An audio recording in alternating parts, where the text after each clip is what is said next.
So the conflict I'm going to be talking about today is a issue with the washer and dryer in our unit. And who is involved is just one of my other roommates that lives downstairs. His name is Jake.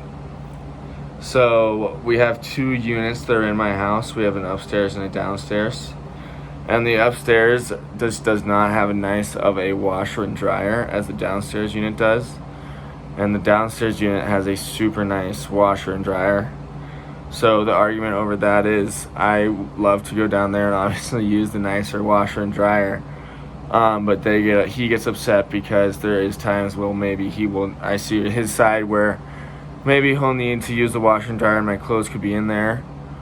Or there's other situations that could bother him. And one thing that also is a problem too is that the dryer is broken, so the exhaust shoots the hot air into the house.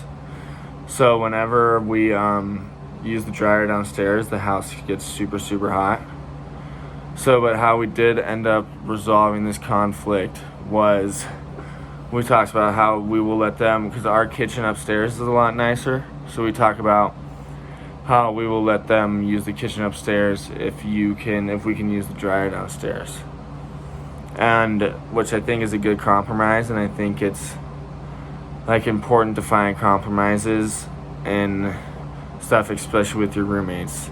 And I think my roommate, he's more of a more aggressive, outgoing person, kind of very confident. So I think he kind of took the strategy of he is never wrong. And I just tried to be reasonable, I think, and explain how it's unfair that he wouldn't let us use the nicer washer and dryer when it doesn't bring him any discomfort or nothing. There's no negatives to him unless he needs to wash his clothes at the same time, but otherwise there's no negatives to him. So I really think it was kind of unfair where he was coming from, but I'm glad we were able to resolve the conflict at the end. And what we ended up doing was I'm able to use the washer downstairs, just not the dryer because it's broken. And which I think is a very fair compromise because it does make their house and room super, super hot.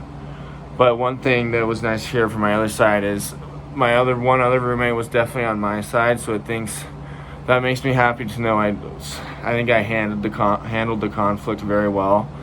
And I think it's nice to have a good compromise, and we still have a great relationship after the conflicts. We're still best friends, and I think that's what's going to happen with roommates all the time is you're going to get into these little arguments about things like that, and it's really simple. And I think just finding a simple compromise is the best thing to do and make both parties happy and just try to keep the whole house happy, because at the end of the day, you don't want to be living with people that are always upset with each other all the time and always having problems and conflicts. And so I'm really glad we were able to resolve it and just use the dryer upstairs and not the dryer downstairs, but still allow me to use the washer downstairs. And I think we came to a great compromise, and I think we resolved the conflict really well. Thank you.